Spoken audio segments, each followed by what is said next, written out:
से बोलिए माता रानी की जय। प्यारे भक्तगणों, आज की वीडियो में आप सभी श्रवण करेंगे 10 महाविद्याओं की 9वां रूप और 10वां रूप की कथा। तो पहले श्रवण करेंगे 10 महाविद्याओं की 9वां रूप माँ मातंगी की पावन कथा। मातंग शिव का नाम है। इनकी शक्ति मातंगी है। मातंगी के ध्यान में बताया गया है कि ये श्याम वर्ण है और चंद्रमा को मस्तक पर धारण किए हुए है।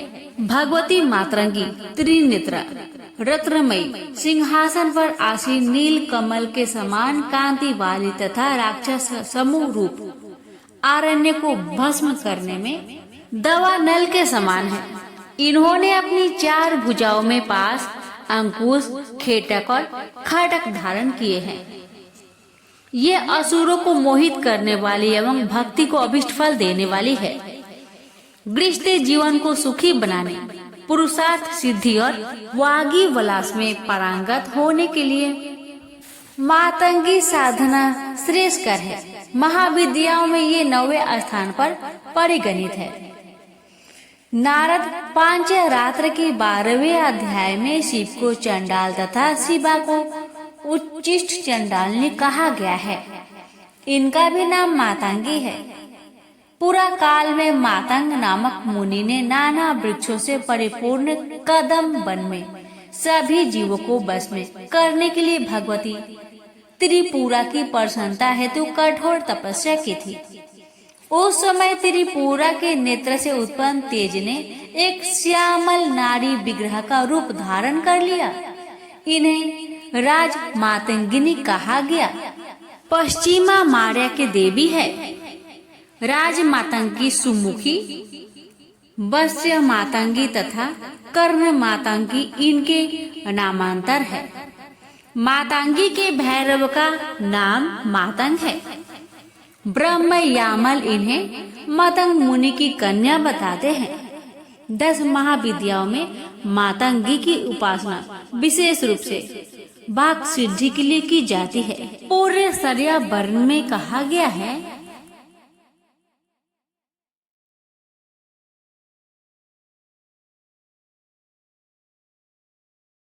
मातंगी के स्थूल रूपात्मक प्रतीक विधान को देखने से यह भली भांति ज्ञात हो जाता है कि ये पूर्णतया बाघ देवता की ही मूर्ति है। मातंगी श्याम वर्ण परावक बिंदु है। उनका त्रिनयन सूर्य सोमर अग्नि है। उनकी 4 भुजाएं 4 वेद है। पास अविद्या है। अंकुश विद्या है। कर्म राशि दंड है। शब्द स्पर्श आदि गुण कृपान है, अर्थात पंचभूतात्म सृष्टि के प्रतीक है। कदम वन ब्रह्मांड का प्रतीक है। राजोपनिषद में ब्रह्मलोक को कदम्ब गोलाकार कहा गया है। भगवती मातंगी का सिंहासन शिवात्मक महामत्स्य या त्रिकोण है। उनकी मूर्ति सूक्ष्म रूप में यंत्र तथा परम रूप में भाव नाम मात्र है। दुर्गा सप्तशती के 7वें अध्याय में भगवती मातंगी ध्यान का वर्णन करते हुए कहा गया है कि वे रत्नमयी सिंहासन पर बैठकर पढ़ते हुए तोते का मधुर शब्द सुन रही है। उनके शरीर का वर्ण श्याम है। वे अपना एक पैर कमल पर रखी हुई है। अपने मस्तक पर अर्धचंद्र तथा गले में कलहार पुष्पों की माला धारण करती है। बीना बजाते हुई भगवती मातंगी के अंग में कसी हुई चोली शोभा पा रही है। वे लाल रंग की साड़ी पहने तथा हाथ में शंखमय पात्र लिए हुए हैं। उनके बदन पर मधु का हल्का हल्का प्रभाव जान पड़ता है और ललाट में बिंदी शोभा पा रही है। इनका वल्की धारण करना नाद का प्रतीक है। तोते का पढ़ना ऋंग वर्ण का उच्चारण करना है, जो बीजाक्षर का प्रतीक है। कमल वर्णात्मक सृष्टि का प्रतीक है। शंख पात्र ब्रह्मरंध्र तथा मधु अमृत का प्रतीक है। रक्त वस्त्र अग्नि या ज्ञान का प्रतीक है। बाघ देवी की अर्थ में मातंगी आदि व्याकरण रूपा है, जो सुख शिक्षा का प्रतीक है। चार भुजाएं वेद चतुष्य है। इस प्रकार तांत्रिकों को की भगवती मातंगी महाविद्या वेदों को की सरस्वती ही है। तंत्र ग्रंथों में इनकी उपासना का विस्तृत वर्णन प्राप्त होता है। प्रेम से बोलिए माँ मातंगी की जय। श्रीमद् भागवत के 8वें स्कंद में 8वें अध्याय में कमला के उद्भव की विस्तृत कथा आती है। देवताओं एवं असुरों के द्वारा अमृत प्राप्ति के उद्देश्य के लिए समुद्र मंथन के फलस्वरूप इनका प्रादुर्भाव हुआ था। इन्होंने भगवान विष्णु को पति रूप में वर्ण किया था। महाविद्याओं में ये 10वें स्थान पर परिगणित है। भगवती कमला वैष्णवी शक्ति है तथा भगवान विष्णु की लीला सहचारी है। अतः इनकी उपासना जगतधार शक्ति की उपासना है। ये एक रूप में समस्त भौतिक या प्राकृतिक संपत्ति की आदि शास्त्री देवी है और दूसरे रूप में सच्चिदानंदमयी लक्ष्मी है, जो भगवान विष्णु से अभिन्न है। देवता मानव एवं दानव सभी इनकी कृपा बिना पंगु है। इसलिए आगम और निगम दोनों में इनकी उपासना समान रूप से वर्णित है। सभी देवता राक्षस मनुष्य सिद्ध और गंधर्व इनकी कृपा प्रसाद के लिए ललायित रहते हैं। महाविद्या कमला के ध्यान में बताया गया है कि इनकी कांति स्वर्ण के समान है। हिमालय सदृश श्वेत वर्ण के 4 हाथी अपने सुर में 4 स्वर्ण कलश लेकर इन्हें स्नान करा रहे हैं। ये अपनी 2 भुजाओं में वर एवं अभय मुद्रा तथा 2 भुजाओं में 2 कमल पुष्प धारण की है। इनके सिर पर सुंदर किरीट तथा तन पर रेशमी परिधान सुशोभित है। यह कमल के सुंदर आसन पर आसीन है।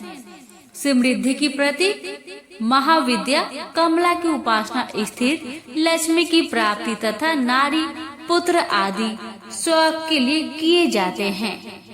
कमला को लक्ष्मी तथा षोडशी भी कहा जाता है। भार्गवों के द्वारा पूजित होने के कारण इनका नाम भार्गवी है। इनकी कृपा से पृथ्वी पतित्व तथा पुरुषोत्तम महत्व दोनों की प्राप्ति हो जाती है। भगवान आद्य शंकराचार्य के द्वारा विरचित कनक धारा स्रोत और श्री सूक्त का पाठ, कमल गट्टों की माला पर श्री मंत्र का जप, बेल पत्र तथा बिल्व फल के हवन से कमला की विशेष कृपा प्राप्त होती है।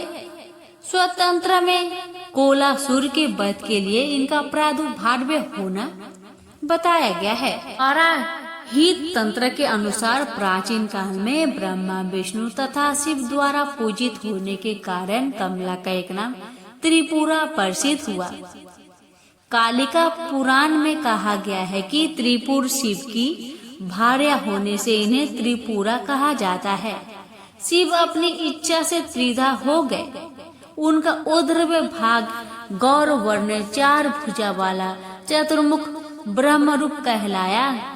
मध्य भाग नील वर्ण 1 मुख और चतुर्भुज विष्णु कहलाया और अधो भाग अष्टाभिक वर्ण 5 मुख और चतुर्भुज शिव कहलाया। इन तीनों शरीरों के योग से शिव त्रिपुरा और उनकी शक्ति त्रिपुरा कही जाती है। चिंतामणि गृह में इनका निवास है। भैर्य यामल तथा शक्ति लहरों में इनके रूप तथा पूजा विधान का विस्तृत वर्णन किया गया है। इनकी उपासना से समस्त सिद्धियां सहज ही प्राप्त हो जाती है। पुरुषोक्त में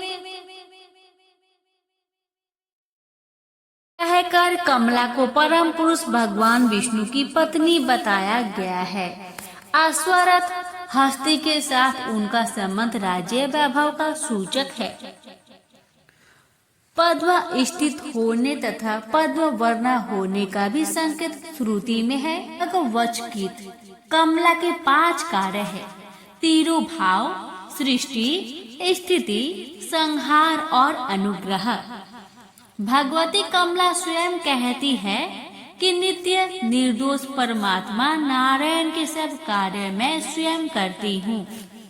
इस प्रकार काली से लेकर कमला तक 10 महाविद्याएं सृष्टि और व्यष्टि, गति, स्थिति, विस्तार, भरण पोषण, नियंत्रण, जन्म मरण, उन्नति, अवोन्नति, बंधन तथा मोक्ष की अवस्थाओं की प्रतीक है। ये अनेक होते हुए भी वस्तुतः परमात्मा की एक ही शक्ति है। प्रेम से बोलिए कमला माता की जय। अब श्रवण करें श्री दुर्गा सप्तशती पाठ 11वां अध्याय, देवताओं का देवी की स्तुति करना और देवी का देवताओं को वरदान देना। मैं भुवनेश्वरी देवी का ध्यान करता हूँ। उनके श्री अंगों की आभा प्रभात काल के सूर्य के समान है और मस्तक पर चंद्रमा का मुकुट है और तीनों नेत्रों से युक्त है। उनके मुख पर मुस्कान की छटा छाई रहती है और हाथों में वरद, अंकुश, पास एवं अभय मुद्रा शोभा पाते हैं। महर्षि मेधा कहते हैं, असुरों के मारे जाने पर इंद्रादि देवता अग्नि को आगे करके कात्यायनी देवी की स्तुति करने लगे। उस समय अभीष्ट की प्राप्ति के कारण उनके मुख खिले हुए थे। देवताओं ने कहा, हे शरणागतों के दुख को दूर करने वाली देवी, तुम प्रसन्न हो। हे संपूर्ण जगत की माता, तुम प्रसन्न हो। विंध्येश्वरी, आप विश्व की रक्षा करो, क्योंकि तुम इस जड़ और अजर की ईश्वरी हो। हे देवी, तुम ही संपूर्ण जगत के आधार रूप हो, क्योंकि तुम पृथ्वी रूप में भी स्थित हो और अत्यंत पराक्रम वाली दुर्गा देवी हो। तुम विष्णु की शक्ति हो और विश्व की बीज पर माया हो और तुमने ही इस संपूर्ण जगत को मोहित कर रखा है। तुम्हारे प्रसन्न होने पर ही यह पृथ्वी मोक्ष को प्राप्त होती है। हे देवी, संपूर्ण विद्याएं तुम्हारे ही अलग अलग स्वरूप है। इस जगत में जितनी भी स्त्रियां हैं, वह सब तुम्हारी ही मूर्तियां हैं। हे देवी, एकमात्र तुमने ही इस जगत को व्याप्त कर रखा है। तुम्हारी स्तुति किस प्रकार हो सकती है, क्योंकि तुम परम बुद्धि रूप हो और संपूर्ण प्राणी रूप स्वर्ग और मुक्ति देने वाली हो। अतः इसी रूप में तुम्हारी स्तुति की गई है। तुम्हारी स्तुति के लिए इससे बढ़कर और क्या युक्तियां हो सकती है। संपूर्ण जनों के हृदय में बुद्धि रूप होकर निवास करने वाली, स्वर्ग तथा मोक्ष प्रदान करने वाली हे नारायणी देवी, तुमको नमस्कार है। कला, काष्ठा आदि रूप से अवस्थाओं को परिवर्तित की और ले जाने वाली तथा प्राणियों का अंत करने वाली नारायणी, तुमको नमस्कार है। हे नारायणी, संपूर्ण मंगलों के मंगल रूप वाली हे शिवी, हे संपूर्ण प्रयोजनों को सिद्ध करने वाली हे शरणगत वत्सला, 3 नेत्रों वाली गौरी, तुमको नमस्कार है। सृष्टि, स्थिति तथा संहारों की शक्ति भूता सनातनी देवी, गुणों का धार तथा सर्व सुखमयी नारायणी, तुमको नमस्कार है। हे शरण में आए हुए शरणागतों की, दीन दुखियों की रक्षा में तत्पर रहने वाली, संपूर्ण पीड़ाओं को हरने वाली हे नारायणी, तुमको नमस्कार है। हे नारायणी, तुम ब्राह्मणी का रूप धारण करती हो तथा हंसों से जूते हुए विमान पर बैठती हो और कुछ से अभिमंत्रित जल छिड़कती रहती हो। तुम्हें नमस्कार है। महेश्वरी, रूप से त्रिशूल, चंद्रमा और सर्पों को धारण करने वाली हे महा वृषभ वाहन वाली नारायणी, तुमको नमस्कार है। मोर तथा मुकुटों से घिरी रहने वाली महाशक्ति को धारण करने वाली है। कौमारी रूप धारिणी निष्पाप नारायणी, तुम्हें नमस्कार है। हे शंख चक्र गदा फर श्रांग धनुष रूप आयुधों को धारण करने वाली वैष्णवी शक्ति रूपा नारायण, तुम हम पर प्रसन्न हो, तुम्हें नमस्कार है। हे धातु पर पृथ्वी धारण करने वाली वरा रूपिणी कल्याणमयी नारायणी, तुम्हें नमस्कार है। हे उग्र नरसिंह रूप से दैत्य को मारने वाली, त्रिभुवन की रक्षा में संलग्न रहने वाली नारायणी, तुम्हें नमस्कार है। हे मस्तक पर किरीट और हाथ में महाब्रज धारण करने वाली, सहस्त्र नेत्रों के कारण उज्जवल, वृतासुर के प्राण हरने वाली इंद्रिय शक्ति, हे नारायणी, तुम्हें नमस्कार है। हे शिव दूती स्वरूप से दैत्यों की महामद को नष्ट करने वाली, हे घोर रूप वाली, हे महाशब्द वाली, हे नारायणी, तुम्हें नमस्कार है। दाढ़ों के कारण भयंकर, विकराल या डरावनी मुख वाली, मुंडमाला से विभूषित मुंड मर्दनी चामुंडा रूपा नारायणी, तुम्हें नमस्कार है।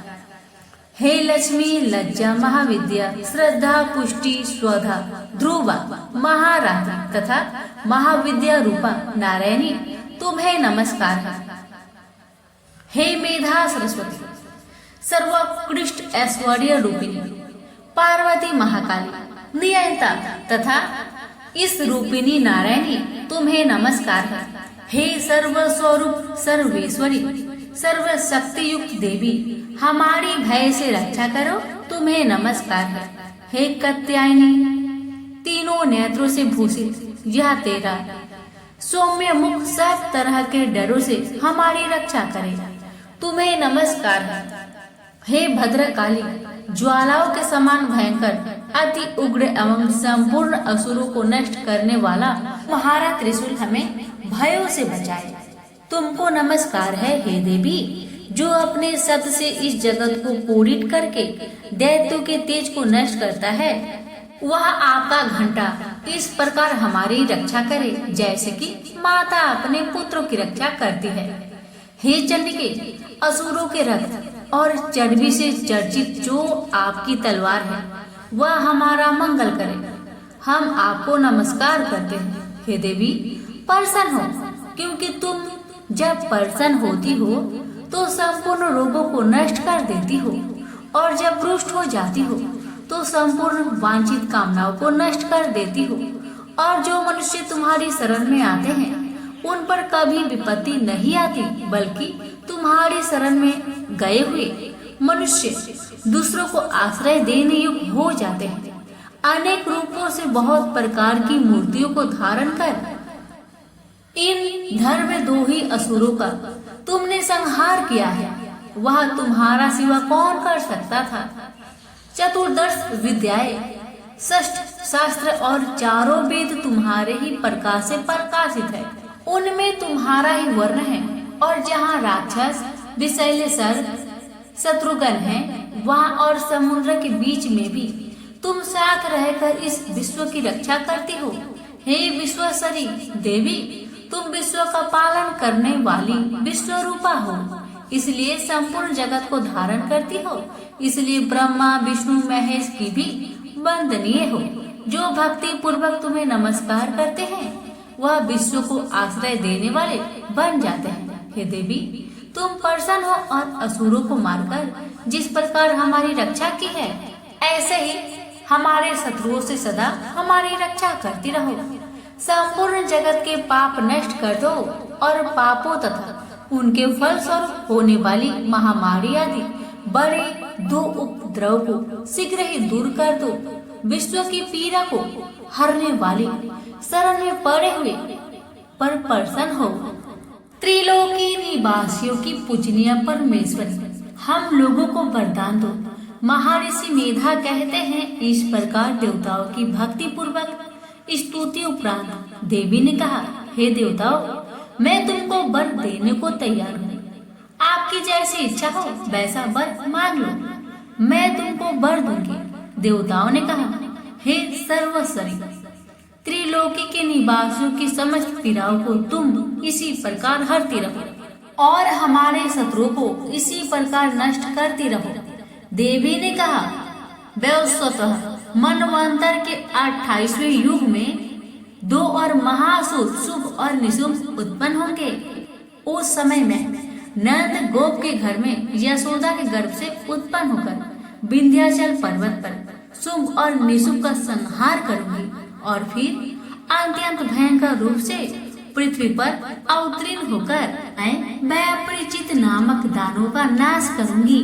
उन भयंकर महाअसुरों को भक्षण करते समय मेरे दांत अनार पुष्प के समान लाल होंगे। इसके पश्चात स्वर्ग में देवता और पृथ्वी पर मनुष्य मेरी स्तुति करते हुए मुझे रक्त दंतिका कहेंगे। फिर जब 100 वर्ष तक वर्षा न होगी तो मैं ऋषियों की स्तुति करने पर अयोनिज नाम से प्रकट होंगी और अपने 100 नेत्रों से ऋषियों की ओर देखूंगी। अतः मनुष्य सप्ताक्षी नाम से मेरा कीर्तन करेंगे। उसी समय मैं अपने शरीर से उत्पन्न हुए प्राणों की रक्षा करने वाले शाकों द्वारा सब प्राणियों का पालन करूंगी और तब इस पृथ्वी पर शाकंभरी के नाम से विख्यात होंगी और इसी अवतार में मैं दुर्गा नामक महाअसुर का वध करूंगी और इससे मैं दुर्गा देवी के नाम से प्रसिद्ध होंगी। इसके पश्चात जब वे भयानक रूप धारण करके हिमालय निवासी ऋषियों महाऋषियों की रक्षा करूंगी तब भीमा देवी के नाम से मेरी ख्याति होगी और जब फिर अरुण नामक असुर तीनों लोगों को पीड़ित करेगा तब मैं असंख्य भ्रमरों का रूप धारण कर उस महादैत्य का वध करूंगी। तब स्वर्ग में देवता और मृत्यु लोक में मनुष्य मेरी स्तुति करते हुए मुझे ब्राह्मणी नाम से पुकारेंगे। इस प्रकार जब जब पृथ्वी राक्षसों से पीड़ित होगी तब तब मैं अवतरित होकर शत्रुओं का नाश करूंगी। से बोलिए दुर्गा माता की जय। प्राचीन समय की बात है कि सत्यवती नंदन व्यास जी सरस्वती नदी के तट पर विराजमान थे। उनके आश्रम में गौरैया पंछी का एक जोड़ा था। उन्हें देखकर वह आश्चर्य में पड़ गए। उन्होंने देखा कि पंछी अपने घोंसले में थे। उनका एक सुंदर बच्चा भी अभी अभी अंडे से बाहर निकला था। उस बच्चे के सभी अंग बड़े सुंदर तथा पंख और रोह से सहित थे। दोनों पंछी उस बच्चे को आहार पहुंचाने के लिए असीम प्रयत्न कर रहे थे। बार बार दाना लाकर उन्हें बच्चे के मुख में डालना और उनका प्रधान कर्तव्य बन गया था। वे आनंद सहित विह्वल होकर उस बच्चे के अंगों को अपने अंगों से रगड़ते और प्रेम पूर्वक मुख चूमा करते थे। उन गौरैया का अपना बच्चे के प्रति ऐसा अद्भुत प्रेम देखकर व्यास जी ने अपने मन में विचार किया कि जब पंछी अपने बच्चे के प्रति इतना स्नेह कर रहे हैं तब मनुष्य का अपने संतानों में प्रेम हो तो इसमें कौन सी विचित्र बात है, क्योंकि उन्हें तो पुत्र से सेवा पाने की अभिलाषा बनी रहती है। व्यास जी इस प्रकार के विविध विचारों में उलझकर उदास हो गए। मन ही मन बहुत कुछ सोच समझकर बात निश्चित कर ली और वे मंदराचल के निकट चले गए। उन्होंने विचार किया कि मेरी मनोरथ पूर्ण कराने एवं वर देने में निपुण कौन देवता है जिसकी मैं उपासना करूं। भगवान विष्णु, शंकर, इंद्र, ब्रह्मा, सूर्य, गणेश, स्वामी कार्तिकेय, अग्नि अथवा वरुण, मुझे किसकी उपासना करनी चाहिए। इस प्रकार व्यास जी सोच रहे थे कि इतने में नारद जी वहां पधारे। नारद मुनि को देखकर व्यास जी को अपार हर्ष हुआ। उन्होंने नारद जी को प्रणाम कर कुशल समाचार पूछा। फिर नारद जी ने व्यास जी से पूछा कि आप इतने चिंतित क्यों हैं? अपनी चिंता का कारण बताइए। व्यास जी ने कहा, नारद जी, सुना गया है कि पुत्रहीन की गति नहीं होती और मानसिक सुख भी उसे सुलभ नहीं हो सकता। इसलिए मैं बहुत दुखी हूँ और यही चिंता मुझे बार बार बेचैन कर डालती है। अब मैं मनोरथ पूर्ण करने वाली किस देवता का उपासना करूँ? इस विचारधारा में गोते खा रहा हूँ। इस परिस्थिति में अब आप ही मेरे आश्रय हैं। शीघ्र बताने की कृपा कीजिए कि मैं किस देवता का शरण में जाऊं जो मुझे पुत्र दे सके। इस प्रकार व्यास जी के पूछने पर नारद जी ने कहा, व्यास जी, तुम इस विषय में जो कुछ पूछ रहे हो, ठीक यही प्रश्न मेरे पिताजी ने भगवान श्री हरि से किया था। देवादिदेव भगवान जगत के स्वामी हैं। लक्ष्मी जी उनकी सेवा में उपस्थित रहती है। वे शंख चक्र और गदा लिए रहते हैं। पीताम्बर धारण करते हैं। 4 भुजाएं हैं। वे चराचर जगत के आश्रय दाता है। ऐसे जगत प्रभु भगवान श्री हरि महान तप कर रहे थे। उनकी समाधि लगी थी। यह देखकर मेरे पिता ब्रह्मा जी को बड़ा आश्चर्य हुआ। अंत में उन्होंने जानने की इच्छा प्रकट की, प्रभु, आप देवताओं के अध्यक्ष, जगत स्वामी और भूत भविष्य एवं वर्तमान सभी जीवों के एकमात्र शासक है। फिर आप तपस्या क्यों कर रहे हैं और किस देवता की आराधना में ध्यान मग्न है? मुझे दास को यह रहस्य स्पष्ट बतलाने की कृपा कीजिए, क्योंकि श्रेष्ठ पुरुष किसी बात को छिपाते नहीं हैं। ब्रह्मा जी की बात सुनकर श्री हरि ने कहा कि ब्राह्मण, सावधान होकर सुनो। मैं अपने मन का विचार व्यक्त करता हूँ। देवता, दानव और मानव सब यही जानते हैं कि तुम सृष्टि के निर्माण करते हो। मैं पालन करता हूँ और सिर्फ संहार किया करते हैं, किंतु फिर भी वेद पराक्रमी पुरुष अपनी मुक्ति से यह सिद्ध करते हैं कि रचना, पाताल और संहार करने की यह योग्यता जो हमें मिली है, इसकी आदि शास्त्रीय शक्ति देवी है। वे कहते हैं कि संसार की सृष्टि करने के लिए तुम्हें राजसी शक्ति का संचार हुआ है। मुझे सात्विक की शक्ति मिली है और रुद्र में तामसी शक्ति का आविर्भाव हुआ है। उस शक्ति के अभाव में तुम इस संसार की सृष्टि नहीं कर सकते। मैं पालन करने में सफल नहीं हो सकता और रुद्र से संहार कार्य होना भी संभव नहीं। हम सभी उस शक्ति के सहारे ही कार्य में सदा सफल होते आए हैं। प्रत्यक्ष और परोक्ष दोनों उदाहरण में तुम्हारे सामने रखता हूँ। सुनो, यह निश्चित बात है कि उस शक्ति के अधीन होकर ही प्रलय काल में इस शेषनाग की सैया पर सोता हूँ और सृष्टि करने का अवसर आते ही जाग जाता हूँ। मैं सदा तप करने में लगा रहता हूँ। उस शक्ति के शासन से कभी मुक्त नहीं रह सकता। कभी अवसर मिला तो लक्ष्मी के साथ सुख पूर्वक समय बिताने का सौभाग्य प्राप्त होता है। मैं कभी तो दानव के साथ युद्ध करता हूँ। अखिल जगत को भय पहुँचाने वाले दैत्यों के विकराल शरीर को शांत करना मेरा परम कर्तव्य हो जाता है। मैं बहुत पहले की बात कह रहा हूँ। उस समय तुम तो थे ही, चारों ओर जल ही जल था। मुझे 5000 वर्षों तक वायु युद्ध करना पड़ा था। मेरे कान के मैल से उत्पन्न होने वाले मधु और कैटक नामधारी 2 दानव महान दुष्ट थे। उन्हें असीम अभिमान था। भगवती आदि शक्ति की कृपा से ही मैं उन दैत्यों को मारने में सफल हो सका था। उस समय की बात से क्या तुम अनजान हो? सर्वश्रेष्ठ शक्ति ही तो उस जीत के कारण हुई थी। फिर तुम बार बार क्यों पूछते हो? जब सर्वत्र जल ही जल शेष रहता है, तब उसकी इच्छा के अधीन होकर मैं पुरुष रूप में विचरा करता हूँ। प्रत्येक युग में कच्छप, वरा, नरसिंह और वामन रूप मुझे धारण करने पड़ते हैं। जगत की रचना करने वाले ब्रह्मा जी, तुम इससे अपरिचित नहीं हो। मुझ पर सब प्रकार से शक्ति के अधीन होकर रहना पड़ता है। उन्हीं भगवती दुर्गा का मैं निरंतर ध्यान किया करता हूँ। मेरी जानकारी में इन भगवती शक्ति से बढ़कर दूसरे कोई देवता नहीं है। नारद जी ने कहा, इस गुप्त रहस्य के वक्ता भगवान विष्णु है और श्रोता ब्रह्मा जी रहे। मुनिवर फिर तो पितामह ने वे सभी बातें अक्षरश मुझे कह सुनाई। अतएव तुम भी यदि अपना पुरुषार्थ सिद्ध करना चाहते हो तो उन्हीं भगवती के चरण कमल को अपने हृदय में धारण करो। तुम्हारी जो भी अभिलाषाएं हैं वे सभी भगवती दुर्गा अवश्य पूरी कर देगी। इस प्रकार नारद जी के कहने पर सत्यवती नंदन व्यास जी भगवती के चरण कमलों को अपने हृदय में स्थापित करके तपस्या करने के लिए पर्वत पर चले गए। और भगवती माता दुर्गा की कृपा से उनकी सभी अभिलाषाएं पूर्ण हुई। प्रेम से बोलिए दुर्गा मैया की जय। प्यारे भक्तगणों, अब आप श्रवण करेंगे तारा रानी की कथा। माँ भगवती को मानने वाले में से एक राजा अस्पर्श भी थे। वो दिन रात उनकी पूजा अर्चना में लीन रहते थे।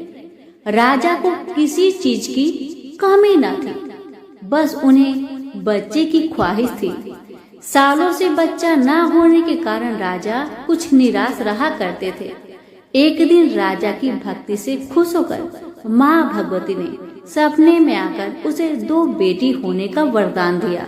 आशीर्वाद मिलने के कुछ समय बाद राजा के घर एक बेटी पैदा हुई। बेटी पैदा होने की खुशी में राजा ने सबको दावत दी और बेटी की कुंडली बनवाने के लिए पंडितों को बुलवाया। सबने राजा से एक ही बात कही कि यह साक्षात देवी का रूप है। जहाँ भी इसके कदम पड़ेंगे वहाँ खुशियाँ ही खुशियाँ होगी। यह भगवती देवी की भक्तन होगी। इतना सब कहकर पंडितों ने लड़की का नाम तारा रख दिया। कुछ समय के बाद मंगलवार के दिन राजा के घर एक और बेटी पैदा हुई। ज्योतिषों ने उसकी भी कुंडली बनवाई और उदास हो गए। राजा ने जब उनसे उदासी का कारण पूछा तो ज्योतिषों ने बताया कि ये लड़की आपके जीवन में खूब सारा दुख लेकर आएगी। राजा ने ज्योतिषों से पूछा कि आखिर मैंने ऐसा कौन सा खराब कर्म किए थे कि इसने मेरे घर में जन्म लिया है। ज्योतिषों ने बताया कि आपकी दोनों बेटियां राजा इंद्र की अप्सराएं हुआ करती थी। इनमें से बड़ी बहन का नाम तारा और छोटी का रुकमन था। एक दिन ये दोनों मिलकर धरती की सैर करने के लिए गए। दोनों ने ही वहां पहुंचकर एकादशी के दिन का व्रत रखा। तारा ने अपनी छोटी बहन से कहा कि आज एकादशी का व्रत है, इसलिए बाजार जाकर कुछ ताजे फल ले आओ, लेकिन वहाँ कुछ खाना मत। रुकमन बाजार फल लेने के लिए चली गई। वहाँ उसे मछली के पकौड़े दिखे। उसने झट से उन्हें खा लिया और अपनी दीदी के लिए कुछ फल ले लिए। रुकमन से तारा ने पूछा कि तुम अपने लिए फल क्यों नहीं लाई। उसने जवाब दिया कि वो मछली के पकौड़े खाकर आई है। तारा ने गुस्से में कहा कि तुम पापिन हो, एकादशी के दिन तुमने मछली खा ली। ऐसे खराब कर्म के लिए मैं तुम्हें छिपकली बनने का श्राप देती हूँ। अब उसी जंगल में तारा की बहन छिपकली बनकर रहने लगी। वहाँ एक जाने माने ऋषि गुरु गोरख भी अपने कुछ शिष्यों के साथ रहते थे। उनके शिष्यों में से एक बहुत ही घमंडी था। अपने घमंड के चलते वो शिष्य कमंडल में पानी भरकर एकांत में बैठकर तपस्या करने लगा। तभी एक प्यासी गाय वहां आ गई। उसने सीधे अपना मुख उस कमंडल में डाला और पानी पी लिया। पानी पीने के बाद जैसे ही गाय अपना मुख बाहर को निकालने लगी तो कमंडल नीचे गिर गया और ऋषि का ध्यान भंग हो गया। ऋषि ने देखा कि गाय पानी पी गई है। अब गुस्से में ऋषि ने गाय को एक चिमटे से बुरी तरह घायल कर दिया। इस बात की जानकारी जब गुरु गोरख को पड़ी तो वे तुरंत गाय को देखने के लिए गए। जैसे ही उन्होंने गाय की हालत देखी, वैसे ही अपने उस घमंडी शिष्य को आश्रम से बाहर निकाल दिया। कुछ दिनों के बाद गौ माता पर किए गए उस अत्याचार से होने वाले पाप को कम करने के लिए उन्होंने एक यज्ञ करवाया। इस यज्ञ के बारे में गाय को चिमटे से मारने वाले घमंडी शिष्य को भी पता चला।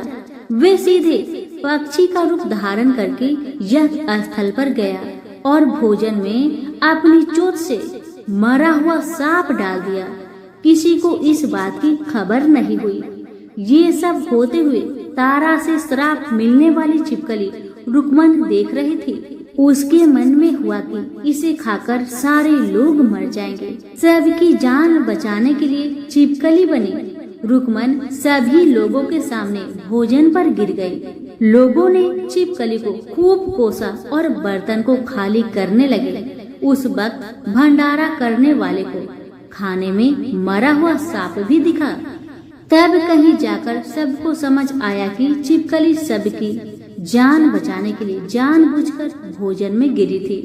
एक छिपकली होने के बावजूद भी इतने अच्छे विचार होने की वजह से जग में मौजूद सारे महत्वपूर्ण लोगों ने कहा कि हमें इस छिपकली की मुक्ति के लिए प्रार्थना करनी चाहिए।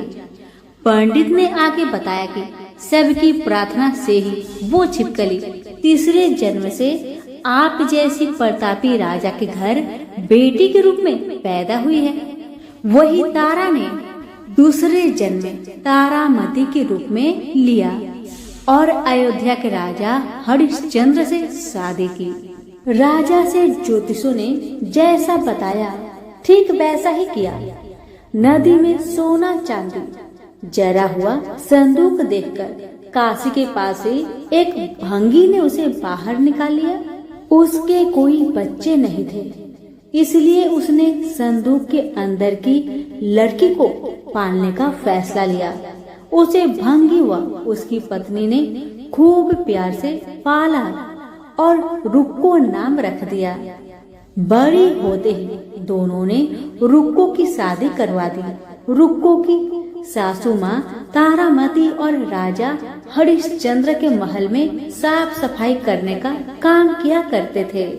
कुछ दिनों के बाद रुक्को की सासू माँ बीमार हो गई। उनकी जगह रुक्को वहाँ काम करने लगी। तारामती ने उसे देखा और पुराने जन्म के पुण्य के कारण पहचान लिया और उसे कहा कि तुम मेरे साथ बैठ जाओ। रुक्को ने बोला कि मैं तो भंगिन हूँ, इसलिए आपके पास नहीं बैठ सकती। तब तारामती ने उसे बताया कि तुम पूर्व जन्म में मेरी ही बहन थी। तुमने एकादशी के व्रत के दिन मछली खा ली थी और मैंने तुम्हें दंड देते हुए छिपकली बना दिया। अब तुम्हें दोबारा मनुष्य जन्म मिला है, तो इस जन्म में माँ वैष्णो की पूजा करके पुण्य कमा लो। माँ की पूजा से तुम्हारी सारी इच्छाएं भी पूरी होगी। तारामती की इस बात को सुनने के बाद रुक्को माँ वैष्णो से एक बेटे के लिए प्रार्थना करती थी और कहती है कि अगर उनकी मनोकामना पूरी हुई तो वो अपने घर में माँ वैष्णो देवी का पूजन और जागरण कराएगी। माँ वैष्णो देवी उसकी प्रार्थना सुन लेती है और उसे बेटा होता है। पुत्र की प्राप्ति के बाद रुक्को उसकी देखभाल और लाड़ दुलार में माँ वैष्णो देवी की पूजा करना भूल जाती है। ऐसे होते होते 5 साल बीत गए और फिर एक दिन उस बच्चे को चेचक यानी माता निकल आती है। बच्चे की ऐसी स्थिति देखकर परेशान रुक्को अपने पिछले जन्म की बहन तारामती के घर जाकर उन्हें इस समस्या के बारे में बताती है। तब तारामती ने पूछा कि तुमने माँ वैष्णो देवी की पूजा अर्चना में कोई गलती तो नहीं की? फिर रुक्को को याद आता है कि उसने माँ वैष्णो देवी का जागरण कराने का प्रण लिया था। ये बात याद आते ही रुक्को को काफी पछतावा हुआ और मन में माँ से कहा कि बच्चे के ठीक होते ही वो अपने घर में जागरण कराएगी। अगले ही दिन उसका बेटा पूरी तरह ठीक हो जाता है। तभी रुक्को ने माता रानी के मंदिर जाकर पुजारियों को कहा कि मंगलवार के दिन घर में जागरण करवा दीजिए। रुक्को की बात सुनकर पंडित कहते हैं कि तुम यही 5 रुपए दे दो, तुम्हारे लिए हम मंदिर में ही जागरण करा देंगे। रुक्को कहती है मुझे पता है कि मैं चार्मिन हूँ, लेकिन आप मेरे घर आकर ही जागरण करवा दीजिए। माँ किसी तरह का भेदभाव नहीं करती है, तो आपको भी नहीं करना चाहिए। इस पर पंडितों ने विचार विमर्श करके कहा कि अगर रानी आपके जागरण में आती है तो हम तुम्हारे घर आकर जागरण करने के लिए तैयार है। पंडितों की बात सुनकर रुक्को अपनी बहन रानी तारामती के पास जाती है और तारामती को सारी बात बताती है। रुक्को की बातें सुनकर तारामती जागरण में जाने के लिए तैयार हो जाती है। इस बात को बताने के लिए रुको जब पंडित जी के पास जाती है तब उनके बीच की बातों को सेन नामक नाई सुन लेता है। फिर वह राजा हरिश्चंद्र को जाकर सारी बातें बता देता है। राजा के मन में हुआ कि रानी को नीची जाति वालों के घर जागरण में नहीं जाना चाहिए। इसी वजह से वो अपनी उंगली काट लेते हैं जिससे उन्हें नींद न आए और रानी जागरण में न जा सके। तब जागरण का समय होता है, तब भी राजा को जागते हुए देखकर रानी मन ही मन में माँ वैष्णो देवी से प्रार्थना करती है कि महाराज को नींद आ जाए ताकि मैं जागरण में जा सकूं। रानी की प्रार्थना से कुछ देर बाद राजा को नींद आ जाती है। फिर रानी तारामती रोशनदान में रस्सी बांधकर महल से नीचे आकर रुक्को के घर चली जाती है। इसी जल्दबाजी में रास्ते में ही रानी का रेशमी रुमाल और एक पाव का कंगन गिर जाता है। इधर कुछ वक्त बाद राजा हरिश्चंद्र की नींद टूट जाती है। नींद खुलने पर रानी को अपने पास न देखकर राजा उसकी तलाश में निकल जाते हैं। रानी को ढूंढते ढूंढते उन्हें रानी का रुमाल और कंगन मिलता है। रानी की चीजों को अपने साथ लेकर राजा जागरण स्थल पहुंचते हैं और एक जगह चुपचाप बैठकर जागरण सुनने लगते हैं। माँ वैष्णो देवी के जयकारे के साथ जागरण खत्म होता है और सभी को प्रसाद दिया जाता है। तब रानी अपने हिस्से के प्रसाद को झोली में डाल लेती है। रानी के ऐसा करने पर लोग उनसे पूछते हैं कि वो प्रसाद क्यों नहीं खा रही है। अगर आप प्रसाद का सेवन नहीं करते हैं तो जागरण में आए लोग भी प्रसाद नहीं खाएंगे। तब रानी बोलती है कि वह प्रसाद राजा के लिए था, अब आप मुझे प्रसाद दीजिए। फिर अपने लिए प्रसाद लेकर रानी सबके सामने उसे खा लेती है। रानी के प्रसाद खाते ही जागरण में मौजूद सभी भक्तों ने भी प्रसाद खाया। उसके बाद रानी महल के लिए निकल जाती है। तभी रास्ते में ही राजा उन्हें रोककर पूछते हैं कि तुमने नीच जाति के घर प्रसाद खाकर खुद को अपवित्र कर लिया है। तुमने मेरे लिए भी प्रसाद रखा है, अब तुम उससे मुझे भी अपवित्र करना चाहती हो। अब मैं तुम्हें अपने महल में नहीं लेकर जा सकता। यह बोलते हुए जब राजा रानी की झोली को देखता है तब उन्हें प्रसाद की जगह गुलाब, चंपा जैसे अनेक फूल और कच्चा चावल व सुपारियां नजर दिखती है। इस चमत्कार को देखकर राजा हैरान हो जाते हैं। फिर राजा चुपचाप रानी को अपने साथ लेकर महल पहुंचते हैं। वह रानी बिना माचिस के ही माता रानी के सामने दीपक जलाकर राजा हरिश्चंद्र को और हैरान कर देती है। फिर रानी बोलती है कि माता के दर्शन करने के लिए बहुत बड़ा त्याग करना पड़ता है। इसके लिए आपको अपने बेटे रोहितास की बलि देनी होगी, तभी माँ दुर्गा आपको साक्षात दर्शन देगी। यह सुनकर राजा के मन में माँ के दर्शन की इच्छा होने लगी, जिसके लिए राजा अपने पुत्र की बलि दे देते हैं। बलि देने के बाद माँ दुर्गा शेर पर सवार होकर प्रकट हो जाती है। उन्हें देखकर राजा हरिश्चंद्र काफी खुश हो गए और माँ दुर्गा ने तुरंत राजा के बेटे को दोबारा जिंदा कर दिया। इस चमत्कार को देखकर राजा हरिश्चंद्र खुश हो गए। तभी राजा ने माँ की पूरी विधि से पूजा करके उनसे गलतियों की माफी मांगी। माँ दुर्गा ने भी राजा को खुश रहने का आशीर्वाद दिया और अंतर ध्यान हो गई। तब राजा ने तारा रानी से कहा कि मैं बहुत खुश हूँ कि मुझे पत्नी के रूप में आप मिली हैं।